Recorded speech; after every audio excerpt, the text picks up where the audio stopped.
Hello, and welcome to episode 1 of the Museum of Disability. My name's Lou, and as always, I'm recording from bed.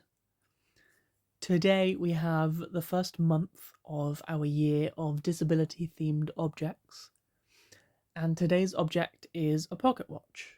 A completely ordinary and innocuous pocket watch, which hasn't been spoiled by the title of this video at all. So suspend your disbelief, please. So get comfy, light a candle, prop up a pillow, and without further ado, let's get into the museum. So I'm going to spend the first couple of minutes describing the object and giving you a little look at it, and then we're going to dive straight into the historical context and its links to disability. So the object in question is an open-faced pocket watch. It has a black face with white numerals going around the outside of the face, and it has two hands, an hour hand and a minute hand. Below the numeral 12 is written the word West Clocks, and just below that the words Globen, Globen. At the very bottom of the face, where the numeral 6 should be, there's another smaller face, which is essentially just a timer for 60 seconds. On the reverse of the pocket watch is just a plain silver face, and at the top we have a silver loop, and within that loop a little dial that you can use to change the time.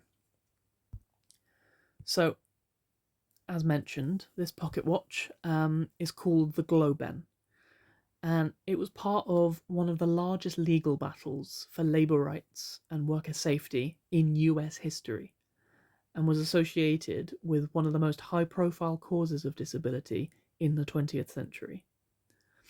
So it was produced by West Clocks Company between 1918 and 1927. We can't know exactly when this watch was manufactured, but it was somewhere between those dates.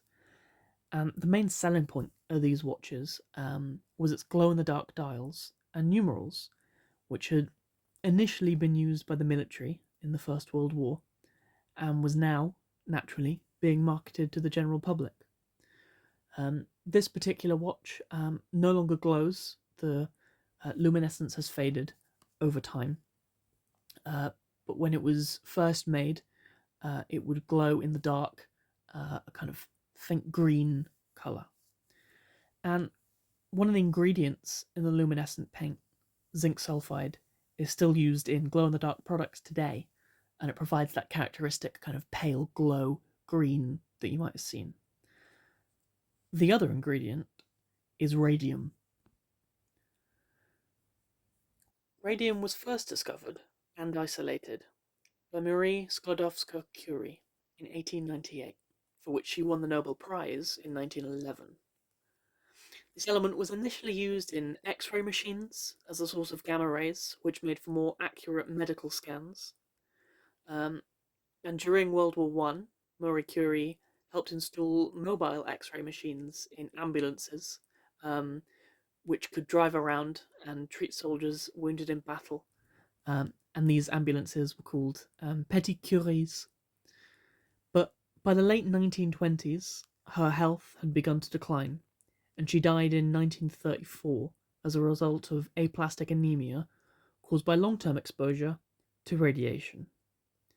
This condition, aplastic anemia, which is now treatable with a stem cell treatment, would have caused Curie to experience extreme fatigue, bleeding, and infections before her death due to an extremely depleted red blood cell count. According to a French medical journal published over a decade after her death, upon her diagnosis, Curie is said to have remarked, "On ne doit rien craindre dans la vie, il suffit de comprendre," which translates to, "We must fear nothing in life. It's enough to understand it." And, nearly a century later, we do indeed now understand the cause and the treatment of her illness. But she was, unfortunately, not to be the last victim of radium.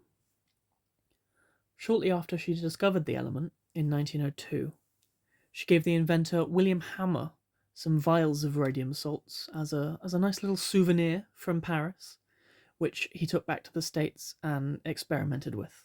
Because when you're given radium salts, what else do you do with them? He mixed them with zinc sulfide and, after much tinkering, eventually produced radium paint, which was quickly picked up by the newly founded US Radium Corporation in order to use in a variety of its products.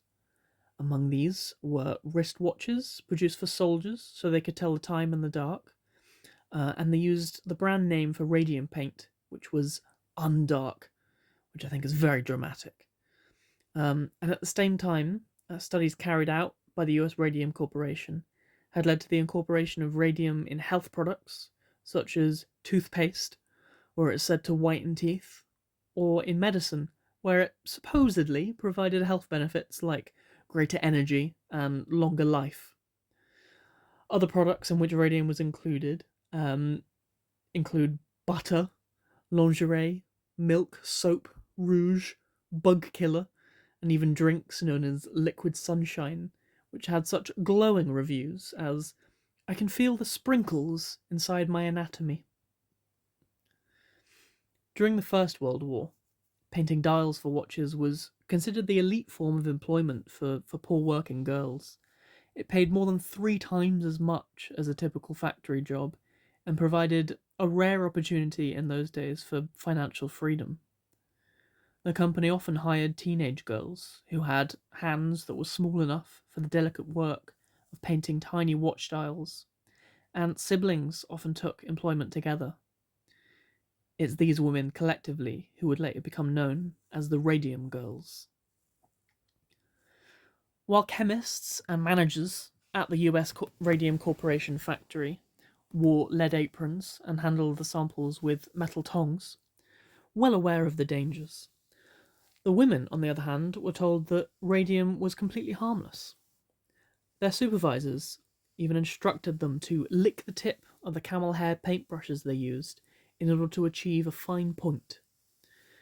They were encouraged to lip, dip, and paint in order to get a very fine point, to provide accuracy when they were painting, and to paint dials faster, as they were paid per dial at a rate equivalent to $0.33, which meant they could earn more than their fathers did in a year. According to one of the workers, the paint had a gritty taste in the mouth. The dangers of radium were so incredibly undersold that the women would even paint their nails in order to make them glow. One, quote, lively Italian girl painted her teeth before a date to knock him dead. They became known as the Ghost Girls because they were luminescent after the end of a shift, and many of them went to the dance halls after work to take advantage of their glowing look. Even though Pierre Curie, Marie Curie's husband, had once remarked that he would not trust himself in a room with a kilo of radium, and the US radium boss declared that it should only be handled with the greatest precautions, the Radium Girls used it freely. With more of her friends falling ill and dying, Grace Fryer sought a lawyer for 2 years, and she finally found one in 1927. With the young attorney Raymond Berry, Grace filed a lawsuit with the New Jersey Supreme Court. She was joined by 4 other women, including the 2 sisters of Molly Maggio. Together, they became known as the 5 women doomed to die in the national papers. At this stage, Grace was in a back brace, as her spine had been crushed due to the effects of the radium, and she struggled to walk. In spite of this, she was undeterred. She said, "It is not for myself I care. It's too late. I am thinking more of the hundreds of girls to whom this may serve as an example." In 1925, a doctor named Martland began working with the girls to test for radium poisoning. Sarah Carlo, whose sister was also ill, was the first of the Radium Girls to be tested using his new procedures. First, they measured her levels of gamma radiation with an electroscope. Then they tested the amount of radon in her breath, which was 3 times the normal amount. Radon is the natural decay product of radium. She was literally breathing out radioactive gas. She died within a week of these tests, which made the New York Times. US Radium, on the other hand, were of course still trying to dismiss their claims, and they even exhumed the bones of some of the dead Radium Girls to try and prove this. However, at this point, the game was practically up. The bones of the Radium Girls were glowing, as they will continue to do for the next 1,500 years. Molly Maggia's grave emits radiation to this day. What's more, one of the chemists working for the company died of pernicious anemia, despite his precautions with lead aprons and metal tongs when handling radium. And even though US Radium briefly claimed that while Lehman, the chemist, may have died from handling large amounts of radium, the women only worked with trace amounts and so could not have been negatively affected by their exposure, Martland and his team showed that 180 micrograms was more than enough to cause Sarah Carlo's foot to become 4 centimeters shorter than the right. More and more women joined the lawsuit, but given their symptoms usually only appeared 5 years after their first exposure to radium, the statute of limitations had often run out. Not just that, but Grace Fryer and her friends were close to death. With this in mind, the 5 women had to settle out of court for $10,000 each in order to pay for funeral costs and to try and enjoy the little life they had left. They were also given a surely token gesture of $600 extra per year they lived. The company had all but admitted liability, but too late for these women. Still, the fight wasn't over. Not too far away, in Ottawa, Illinois, was another factory, where another group of women were painting dials with radium paint, using the same lip, dip, and paint method used at US Radium's factory. It had only been 2 days after the funeral of Molly Maggia that they had begun recruiting. One woman, named Peggy Looney, who'd answered the advert in the paper, used to take home bits of radium powder to paint glow-in-the-dark moustaches on herself and her siblings' faces to laugh at and admire each other. Underage girls also began working at the Ottawa factory, such as 13-year-old Mary Vicini. To ease the worries of the young girls, their mentor, Mary Reed, ate a spatula of the radium paint in front of them to prove it was harmless. By 1926, some had already begun showing signs of radium poisoning, and one of the women, Catherine Donahue, is quoted saying, "There were meetings at our plant that bordered on riots. The chill of fear was so depressing that we could scarcely work." The company they worked for was called the Radium Dial Company, and they'd begun operations in Chicago in 1920, but they soon moved to Ottawa, Illinois, in order to be closer to their major customer, West Clocks.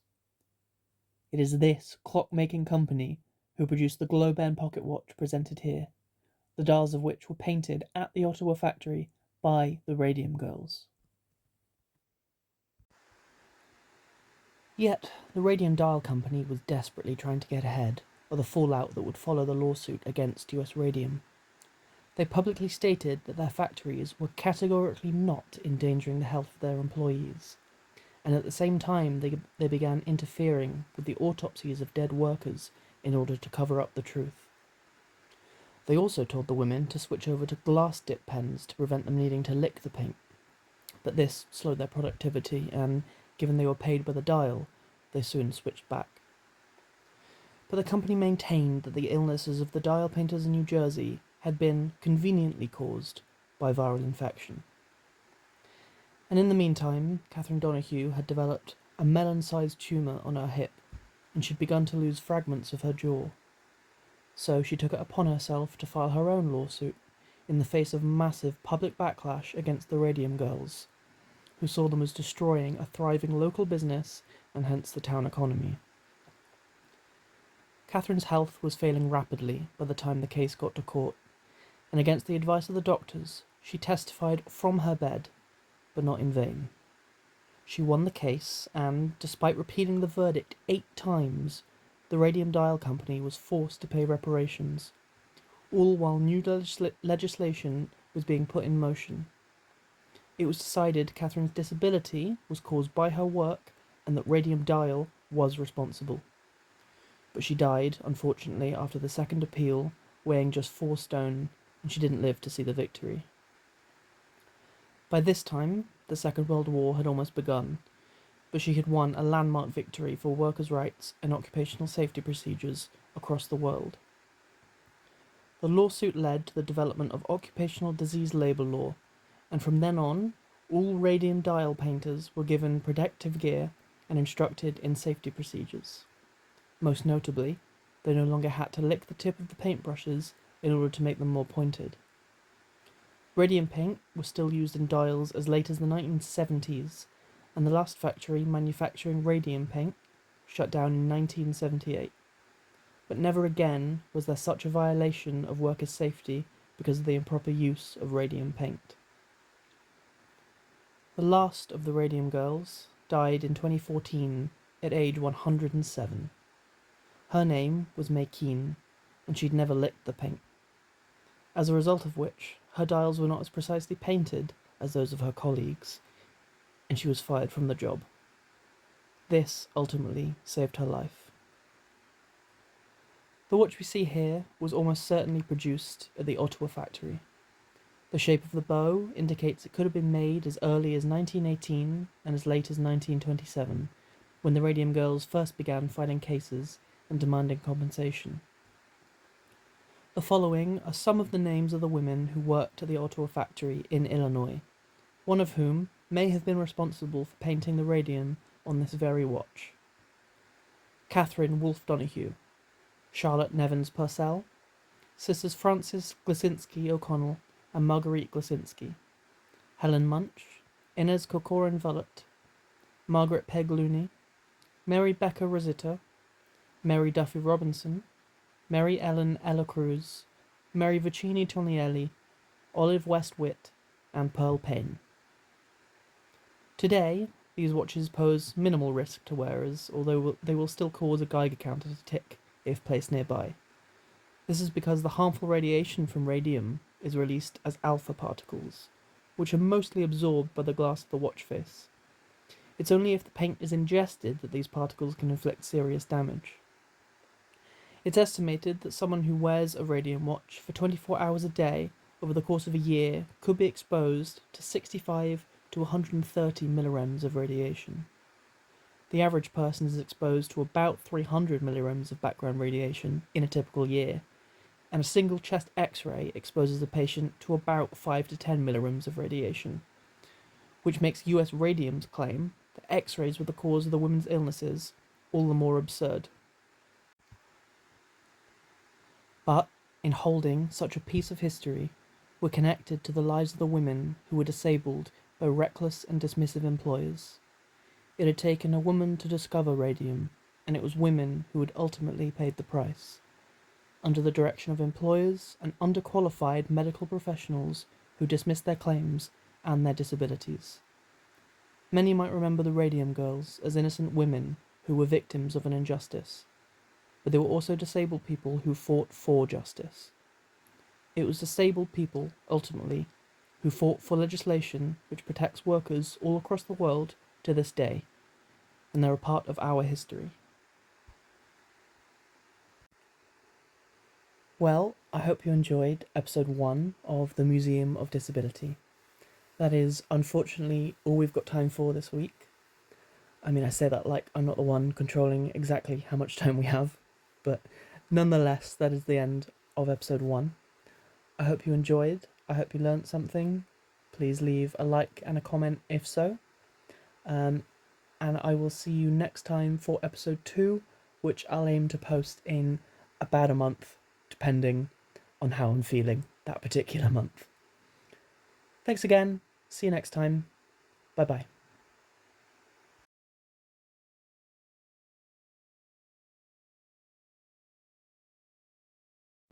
No expense was spared in the making of this production.